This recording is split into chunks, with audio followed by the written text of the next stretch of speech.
मान से ईद के 3 दिन पहले लॉकडाउन कर दिया जाता है, जबकि चीफ मिनिस्टर कहते हैं लॉकडाउन नहीं होगा। 2 दिन पहले कहते हैं और उनके एक वज़ीर इमाम ज़ामिन वो भी कहते हैं कि लॉकडाउन बिल्कुल नहीं लगेगा।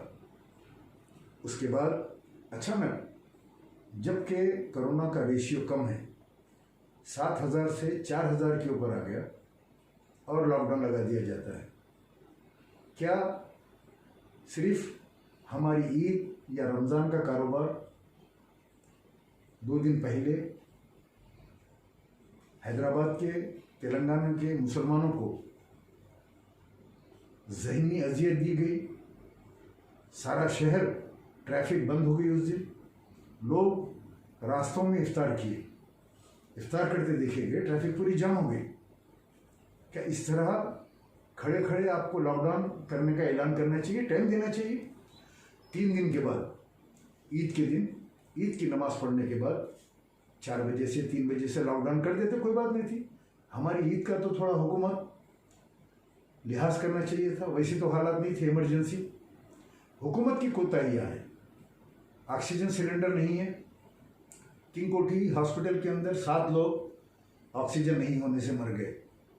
तहकीकात करने पे पता चला कि ऑक्सीजन सिलेंडर का गाड़ी का जो ड्राइवर है वो रास्ता भूल गया था, उसके आने तक देर हो गई, लिहाजा 7 लोग मर गए। टीएनटी हॉस्पिटल के अंदर दूसरे दिन 8 लोग मर गए, कोविड पेशेंट्स। चलो यहाँ पे ड्राइवर को रास्ता भूल गया था, वहाँ क्या हुआ फिर? आज हर मुकाम के ऊपर ऑक्सीजन सिलेंडर्स का प्रॉब्लम है। हुकूमत रिफिलिंग के लिए भी फैक्ट्रियों को कहती है, ऑक्सीजन प्लांट्स पे, कि पहले गवर्नमेंट के हॉस्पिटलों के सिलेंडर्स को भर के दिया जाए। दूसरी तरफ हुकूमत ये कहती है कि अगर कोरोना छोटा मोटा है तो घर के अंदर ही ट्रीटमेंट करो। 80% शदीद अगर हो जाए तो आप दवाखाने को आइए। अच्छा, तो 80% जो लोग हैं जिनको ना दवा मिल रही है, हुकूमत टेक ओवर कर ली इंजेक्शन को, और ऑक्सीजन को टेक ओवर कर ली हुकूमत। सरकारी दवाखानों को दो, प्राइवेट दवाखानों को दो, रिफिलिंग भी पहले उनको करके दो। तो फिर ये जो 80% घरों में जो लोग पड़े हैं, जो सांस लेने के लिए तड़प तड़प के जो है मर रहे हैं लोग, जिनके पास ना ऑक्सीजन सिलेंडर है, ना उनके पास ऑक्सीजन भरने के लिए कोई ज़राए दस्तयाब है, क्योंकि हुकूमत ने बंद कर दिए हैं। तो 80% लोग क्या करना? उसके लिए कोई कुछ नहीं बोल रहा है, सब खामोश है, कोई अपोजिशन नहीं है बोलने के लिए। और जिनको बोलना चाहिए, जिनको आवाज़ उठाना चाहिए, जैसे हैदराबाद में रहता हूँ मैं, हैदराबाद के मेंबर ऑफ पार्लियामेंट, उनको आवाज़ उठाना चाहिए आवाम के लिए। मैं बार बार मुतालबा कर रहा हूँ कि हिंदुस्तान के 90% चीफ मिनिस्टर्स, रियासतें प्राइवेट दवाखानों के अंदर कोविड का ट्रीटमेंट कर रही है हुकूमत के ऑर्डर्स पे। ममता बनर्जी आई, वो भी दे दिए। हमारी पड़ोस की रियासत आंध्रा के अंदर वाई एस जगन मोहन रेड्डी दे दिए प्राइवेट के अंदर कोविड का। स्टालिन साहब जो चीफ मिनिस्टर तमिलनाडु बने, पहली सिग्नेचर उन्होंने प्राइवेट हॉस्पिटल में फ्री कर दिया उन्होंने कोविड पेशेंट को। कर्नाटका के अंदर बीजेपी हुकूमत है, वहाँ के चीफ मिनिस्टर ने, येदुरप्पा ने साइन कर दिया कि कोविड के लिए। दिल्ली में आपको कई रियासतें हैं, कांग्रेस की स्टेट है राजस्थान, वहाँ पे जो है साइन हो गई कि जो है कोविड गवर्नमेंट के प्राइवेट हॉस्पिटलों में फ्री है। लेकिन तेलंगाना में नहीं होती। तेलंगाना के अंदर प्राइवेट दवाखाने में जाना अपने आम के कपड़े भी बेच देने के बराबर है। एक साहब अपने घर रहन रखी किसी से पैसा लेकर अपने वालिद की ज़िंदगी बचाने के लिए जिद्दोजहद करे, और उनको कम से कम 30 लाख के ऊपर उनको बिल आया और इंतकाल हो गया उनका। अब वो घर चला गया उनका। ऐसे संगीन हालात के अंदर मैं बार बार मुतालबा कर रहा हूँ हुकूमत से कि भाई प्राइवेट हॉस्पिटल को खोलिए, गरीब आवाम के लिए, कोविड के लिए खोल दीजिए। और जब कोविड के लिए खोलेंगे तो पुराने शहर के हमारे 2 भूत बंगले हैं, एक सियासी जमात के, वो भी खुल जाएंगे। उसके अंदर भी गरीब आवाम को जो है फ्री में सहूलत हो जाएगी इलाज कराने की। लेकिन जो मुसलमानों की जमात है, मजलिस इत्तेहादुल मुस्लिमीन, उनके जो सदर हैं वो हुकूमत के साथ इतने मिले हुए हैं, इस हद तक मिले हुए हैं कि वो मुतालबा करने के लिए तैयारी नहीं है केसीआर साहब से कि प्राइवेट हॉस्पिटल फ्री करो। ये जाके बोल सकते कि हिंदुस्तान के इतने चीफ मिनिस्टर दे रहे हैं और आप अपने आप को जो है बहुत स्कीम लाता हूँ, मैं ये देता हूँ, मैं फलां देता हूँ, हमारी स्कीमों को देख के हिंदुस्तान की दूसरी रियासतें अमल करते हैं। अब हिंदुस्तान के सारे रियासतें कोविड के ऊपर फ्री इलाज का जो है जियो पास किए दे रहे हैं, लेकिन हमारे चीफ मिनिस्टर साहब नहीं दे रहे हैं। लास्ट ईयर भी नहीं दिए, 1 साल से नहीं दिया, अभी भी नहीं दिया। तो हालत बहुत ख़राब है। तो मैं ये मुतालबा करता हूँ, क्योंकि अलायंस में है, केसीआर साहब के साथ बैठे हुए, केसीआर की गोद में बैठे हुए हैं, तो आप हमारे एमपी हैं, हम आपसे मुतालबा करते हैं इलाके के, चाहे वोट दो ना दो, लेकिन आप हमारे एमपी हैं। जिस तरह नरेंद्र मोदी हिंदुस्तान के प्राइम मिनिस्टर है, चाहे आप मानो ना मानो प्राइम मिनिस्टर है इंडिया के, उसी तरीके से असदुद्दीन अवैसी हैदराबाद की एमपी है। चाहे मैं इख्तलाफ करूं या मेरी कोई इख्तलाफ राय रहे, लेकिन वो एमपी है। अब उनका काम है कि अपनी आवाम की सहूलत के लिए हुकूमत से मुतालबा करे कि कोविड फ्री करो, लेकिन नहीं करते हो। 7 आदमी यहाँ मर गए, 8 आदमी वहाँ मर गए, 15-20 आदमी मर गए, लेकिन उनका एक स्टेटमेंट नहीं आता हुकूमत के खिलाफ कि ऑक्सीजन नहीं होने से मर गए, हुकूमत क्या कर रही? कुछ नहीं, बिल्कुल हुकूमत के साथ खामोश बैठे हुए हैं। तो अब अचानक निकले बाहर, अब निकल के सियासी लीडरों को, सियासी लीडर सियासी बात करो अच्छा दिखता, सियासी लीडर निकल के शरई बात करे, उससे आवाम नाराज़ हो जाती है। अब आज हैदराबाद तेलंगाना के अंदर मुसलमान शदीद नाराज़ हैं असदुद्दीन अवैसी से, इसलिए कि मुझे भी फ़ोन आ रहे हैं, हर डिस्ट्रिक्ट से फ़ोन आ रहा है मुझे। अभी जब से बात करते बैठा, आप लोग भी आए, मैं उन्हीं से फ़ोन पे बात कर रहा हूँ, सब नाराज़ हैं। ये बोल रहे हैं कि भाई हु इज़ ही, ये कौन है? ये सियासी अगर कोई मसला है तो पहले वो बोलो, ऑक्सीजन सिलेंडरों का बोलो, दवाखानों में फ्री इलाज के लिए बोलो, गरीबों को आप लॉकडाउन लगा दिए, 10 दिन के लिए राशन दे बोलो। अब अगर ऑटो चलाने वाला है, फुटपाथ पे काम करने वाला है, लॉकडाउन कर दिया, उसके घर में कोई पैसे रखे हुए थोड़े होते हैं। आज जाके मेहनत करके शाम में आता है तो उसके घर में चूल्हा जलता है, लेकिन आज उनके घर का चूल्हा बंद हो गया क्योंकि लॉकडाउन हो गया। तो उनको आप ये मुतालबा करो, हुकूमत से दिलाओ उनको। और आपके पास हज़ारों करोड़ कौम के हैं, 70 साल से आप लेते रहे, अब देने का टाइम है आपका, अब दो, बांटो, आप निकल के बांटो, 10 दिन के लिए राशन ही बांटो लोगों को, गरीब लोगों, आपके अपने वोटर्स को दो, हमको मत दो। हम मांगने हैं तो हमको हकाल दो, नहीं देते आपको बोलो, लेकिन उन गरीबों को दो जिनके घर में चूल्हा जलना मुश्किल है। और वो भी ईद के सामने कारोबार का एक फ़र्क पड़ गया पूरा सुबह से शाम तक। उसके बाद अचानक निकल के आए, पहला स्टेटमेंट दिए कि ईदगाहों में नमाज मत पढ़ो। उसके बाद होम मिनिस्टर को फ़ोन किए करके बोले कि वो, उसकी थोड़ी देर के बाद होम मिनिस्टर का फ़ोन आ गया कि ईदगाहों में नमाज मत पढ़ो, जबकि 4 दिन पहले वही होम मिनिस्टर बोले हुए हैं, क्या बोले, तेलंगाना में लॉकडाउन नहीं लगेगा, बेफिक्र रहिए आप।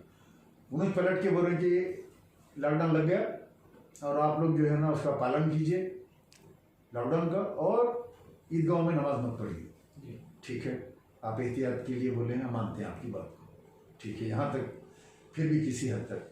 फिर हमारे मौलाना मुफ्ती जामे निज़ामिया, जामे अजहर, मौलाना असदुद्दीन अवैसी साहब क़िबला फिर निकल के आए, मुसलमान सादगी से ईद मनाओ। अरे क्या, मुसलमान जो है सादगी से ईद नहीं मनाता। मुसलमान ईद के दिन क्या करता? नमाज़ पढ़ के आता, शिरखुमा पीता, अपने अजीज़ व क़रीब के पास जाके मिल के आता, बड़ों बुजुर्गों को सलाम करके आता। क्या मुसलमान बाजे बजाते हुए निकलता है? क्या शराब पी के जुलूस निकल रहा है और जो है नाच रहे रोड के ऊपर ईद के दिन? ऐसा कहीं देखिए आप लोग कभी? किस तरह ये स्टेटमेंट दे सकते हैं सादगी से ईद मनाओ? एक स्टेटमेंट आ गया, फिर बोले गले मत मिलो। आपकी बोलने की जरूरत नहीं है, लोग खुद गले नहीं मिल रहे, हाथ नहीं मिला रहे हैं एक दूसरे से। उसके बाद बोले कि मस्जिदों में 2 जमातें बना के नमाज करो। हम बोले चलो ठीक है, यहाँ तक भी सही है। सियासी लोग सियासी गुफ्तगू तक अच्छे लगते हैं।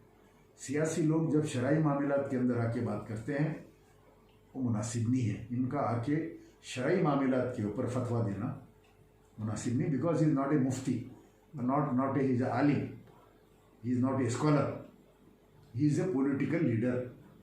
पॉलिटिकल लीडर पॉलिटिक्स तक अच्छा लगता है, आप पॉलिटिक्स की बात कीजिए।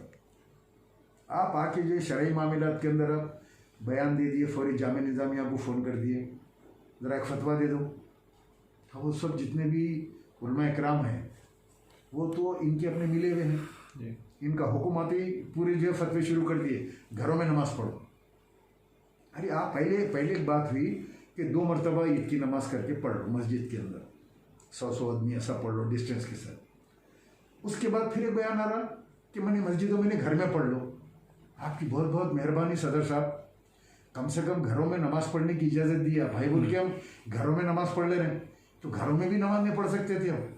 बहुत बहुत आपका बेहद शुक्रिया आपका, जितना बड़ा काम करे आप, घरों में नमाज़ पढ़ लो बोले ईद की, क्या पावर है देखो आप उनका। घरों में नमाज़ पढ़ने की इजाज़त दे दी पब्लिक को। पब्लिक बोली अरे घरों में नमाज़ पढ़ने के वास्ते उन्हें इजाज़त दे दी है बोल के। इनको ये भी नहीं मालूम कि घरों में नमाज नहीं होती, घर में ईद की नमाज नहीं होती। ईद की नमाज के लिए खुतबा ज़रूरी है, अब खुतबे के लिए मस्जिद जाना ज़रूरी है। अब 4 बजे से 6 बजे तक, 6 बजे से 10 बजे तक सुबह में लॉकडाउन में नरमी है।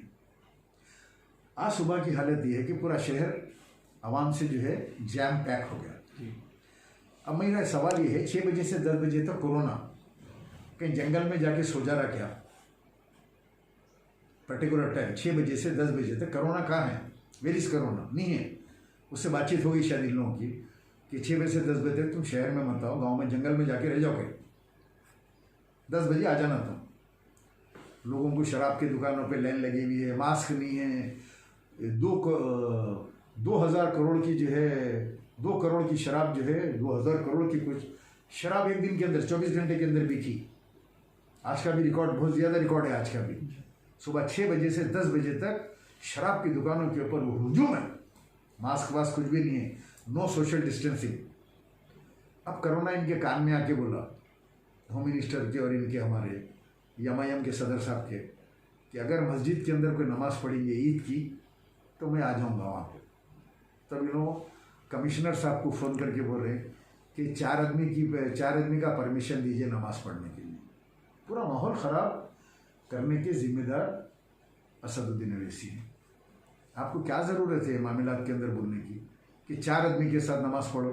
आप तो बोलना था 100 आदमी के साथ इजाज़त दो साहब, 2 टाइम करके पढ़ लेते। जैसा अभी आंध्रा से एक जियो आया, आंध्रा हुकूमत का, वाई एस जगनमोहन रेड्डी का, 50-50 आदमी से पढ़ लो। अब वहाँ पुलिस वाले खड़े के क्या गिनते बैठते, 50 पास बना के देते, इतनी मस्जिदें पढ़ लेते यार, 100 पढ़ लेते, 200 पढ़ लेते। एक ऑर्डर आता पढ़ लेते, चलो पढ़ लेते, तो सोशल डिस्टेंस मेंटेन करके पढ़ लेते।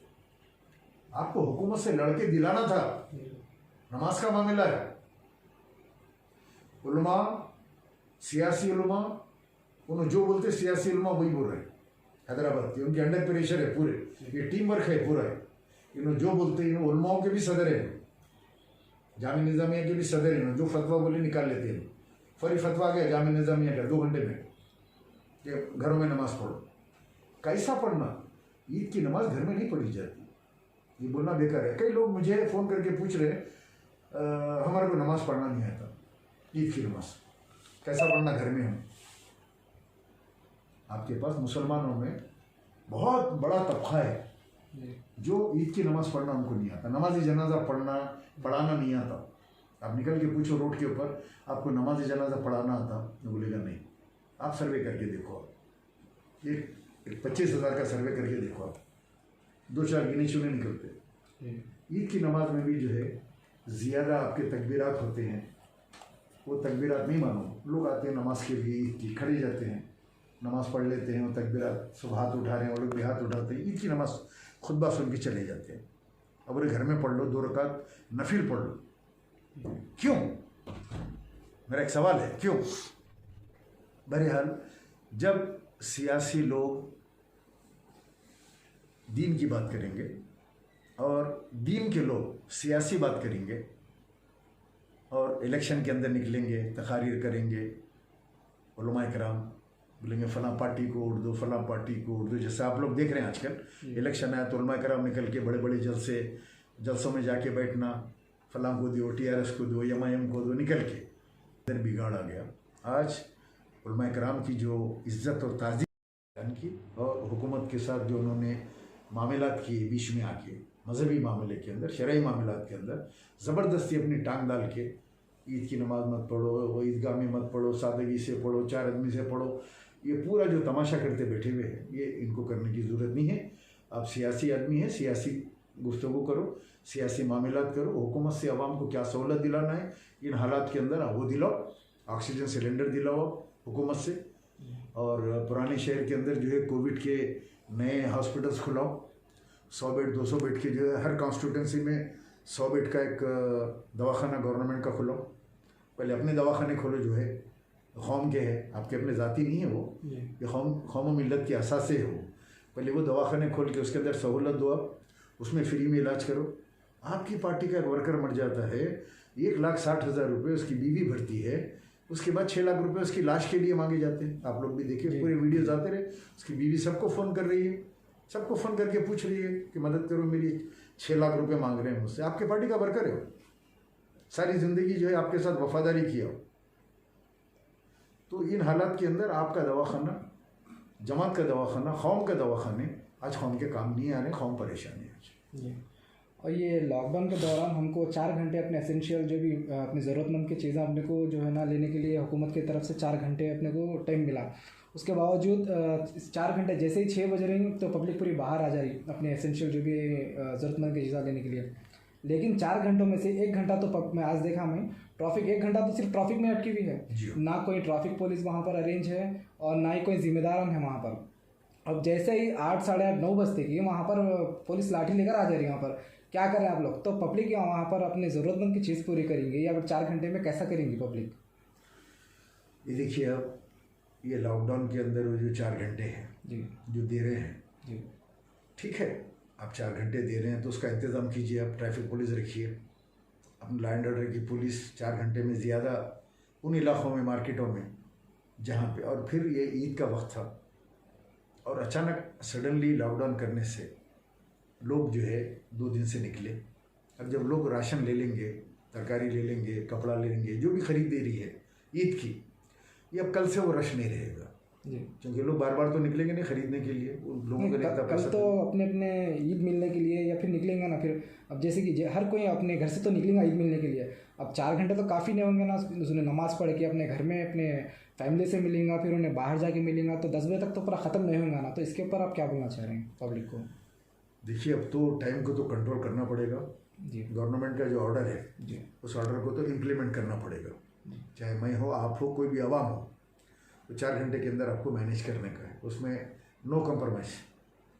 लेकिन जब इतनी पब्लिक आप देख रहे हैं रोडों के ऊपर है, जैसा आज निकली भी है जी, और कल लॉकडाउन होती जैसे शहर जैम हो गया पूरा, जी, उससे मस्जिद की नमाज को आप कंपेयर करके देखिए, कुछ भी नहीं है, कुछ भी नहीं, मामूली है वो, पब्लिक के मुकाबले में मामूली है। अब हज़ारों की पब्लिक तो हमको रोड पे दिखी, लेकिन मस्जिद में 100 भी की अगर परमिशन देते तो बहुत अच्छा था। 100 करके 2 बार पढ़ लेते भाई, 2 बार पढ़ लेते। तो पूरी बस्ती जो है नमाज जो है ना एक ही दिन का है, जैसे कि अब इतने साल हो गया लॉकडाउन का, लेकिन ईद के नज़दीक ये लॉकडाउन करने का क्या मकसद होगा हुकूमत का? मकसद कुछ भी नहीं है कि हुकूमत की नज़र में मुसलमानों की रमज़ान की ईद या रमज़ानुल मुबारक या मुसलमान की कोई अहमियत नहीं है जी, सिर्फ वोटों के लिए है, वोट लेना है। वैसे मुसलमान की ये बता दिए केसीआर साहब कि मुसलमानों की कोई वैल्यू नहीं है, नो में, कि आपका रमज़ान है, आपकी ईद है, मैं 3 दिन के बाद भी रख सकता हूँ, ऐसा कुछ भी नहीं है। ऐसा कोई परेशान नहीं था कि 2 दिन के लिए रोक के ईद के दिन लॉकडाउन करते, पहले ऐलान कर देते कि ईद के दिन 3 बजे से लॉकडाउन है। अब मेरा दूसरा सवाल है, लॉकडाउन के अंदर ईद की नमाज नहीं पढ़ना, ये असदुद्दीन अवैसी मौलाना मुफ्ती एक फतवा दे दिए, 4 आदमी पढ़ो। मैं मुफ्ती साहब से एक चीज़ पूछना चाह रहा हूँ, मॉडर्न मुफ्ती आने को नहीं है, बहरहाल ये लोग करना नहीं चाहते, और अवाम इनको 70 साल से दे दे के इनकी आदत ख़राब कर डाली, वोट दे के। अब अवाम का काम है इनको एक सबक सिखाएं, तब निकल के ये अवाम की खिदमत करेंगे। जब तक कुछ होने वाला नहीं है, जब तक हमारे जैसे लोग हक़ की आवाज़ बुलंद करते रहेंगे और गालियाँ सुनते रहेंगे। लेकिन अल्लाह का करम है, आज लाखों लोग हैं ऑल ओवर द वर्ल्ड मेरे को सुनने वाले, मेरे को पसंद करने वाले, क्योंकि मुझे फ़ोन आते हैं, मुझे व्हाट्सएप पे मैसेजेस आते हैं, बड़े बड़े लोग मुझसे बात करते हैं, कहते हैं कि आप सच बोले, आप हक बोले, आप ऐसा नहीं है। अब एक रिवोल्यूशन आ रहा फेसबुक के थ्रू से या काम के ज़रिए से, आप काम करेंगे तो लोग उसको देख रहे हैं, बोले कि सही सही सवाल उठाया आपने, तो हम इंशाल्लाह सवाल उठाते रहेंगे बेबाक तरीके से, बराबर जो सच बात है उसके लिए हम आवाज़ उठाएंगे, चाहे कोई बुरा माने कोई भला माने, हमको उसकी कोई फिक्र नहीं है। लेकिन आज जो नमाज का मुद्दा था, मैंने आपको क्लियरली बता दिया, नमाज घर में नहीं होती है, मस्जिद में 4 आदमी का तो कोई सवाल ही पैदा नहीं होता है।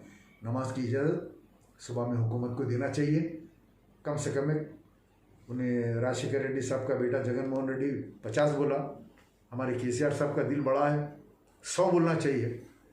अभी रात जो है नींद में से उठ के बोलो, 100 आदमी पढ़ लो भाई, बोलो खत्म हो गई बात, एक आर्डर बना के दे दो, 2 खत करके पढ़ लो, बोलो पढ़ लेते, और वैसे भी पढ़ लेते, समझिए आप, हो जाती हो कि हर जगह क्या पास लेके खड़े थे वहाँ पे, डंडे लेके हर जगह खड़े रहने का थोड़ा ही छे, कहीं भी पढ़ लेते।